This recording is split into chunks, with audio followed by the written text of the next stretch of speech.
స్వదేశీ పరిజ్ఞానాన్ని ఎప్పటికప్పుడు పెంపొందించుకుంటూ అత్యుత్తమ అంతరిక్ష సంస్థగా ఎదిగిన ఇస్రో చరిత్రాత్మక ప్రయోగానికి సిద్దమైంది. బుధవారం ఆంధ్రప్రదేశ్లోని శ్రీహరికోట నుంచి ఇస్రో 100వ రాకెట్ ప్రయోగం నిర్వహించనుంది. ఉదయం 6:23 జీఎస్ఎల్వీ రాకెట్ NVS-02 నావిగేషన్ ఉపగ్రహాన్ని నింగిలోకి మోసుకెళ్లనుంది. ఈ ప్రయోగానికి సంబంధించిన 27 గంటల కౌంట్డౌన్ ఇప్పటికే ప్రారంభమైంది. భారత అంతరిక్ష పరిశోధన సంస్థ ఇస్రో చరిత్రాత్మక మైలురాయికి చేరువైంది. బుధవారం ఆంధ్రప్రదేశ్లోని శ్రీహరికోట 2వ లాంచ్ ప్యాడ్ నుంచి ఇస్రో 100వ రాకెట్ ప్రయోగం నిర్వహించనుంది.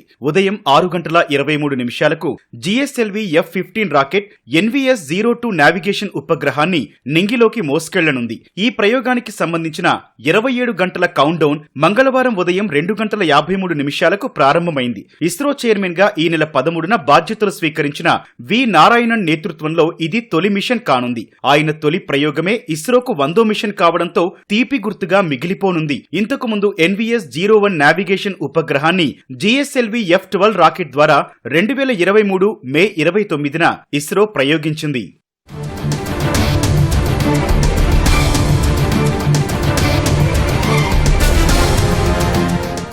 NVS-02 ఉపగ్రహాన్ని UR శాటిలైట్ సెంటర్ డిజైన్ చేయడంతో పాటు అభివృద్ధి చేసింది. GSLV F-15 50.9 మీటర్ల పొడవు, 2250 కిలోల బరువు ఉంది. దీనికి C బ్యాండ్ లో రేంజింగ్ పేలోడ్లతో పాటు L1, L5, S బ్యాండ్లలో పేలోడ్లు కలిగి ఉంటాయి. NVS-2 ఉపగ్రహాన్ని భౌగోళిక, వైమానిక, సముద్ర నావిగేషన్ సేవల కోసం వినియోగించనున్నారు. వ్యవసాయంలో సాంకేతికతకు, విమానాల నిర్వహణకు, మొబైల్ పరికరాల్లో లొకేషన్ ఆధారిత సేవలకు ఈ ఉపగ్రహం ఉపయోగపడనుంది.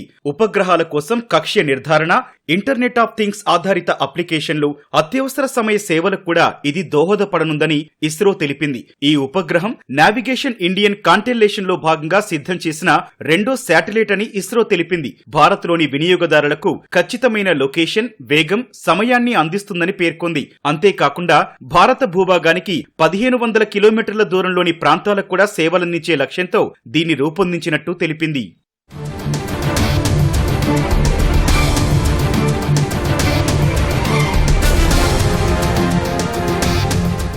1969లో ప్రారంభమైన ఇస్రోకు మొదట్లో ఏడాదికి ఒక ప్రయోగం చేపట్టడమే గగనంగా ఉన్న స్థితి నుంచి ఏటా 4 నుంచి 10 ప్రయోగాలు చేపట్టే స్థాయికి ఎదిగింది. రానున్న రోజుల్లో ఈ సంఖ్యను 15కు పెంచేలా షార్లో మౌలిక వసతులు ఏర్పాటవుతున్నాయి. ఇప్పటికే వీటిలో 80% పనులు పూర్తయినట్లు తెలుస్తోంది.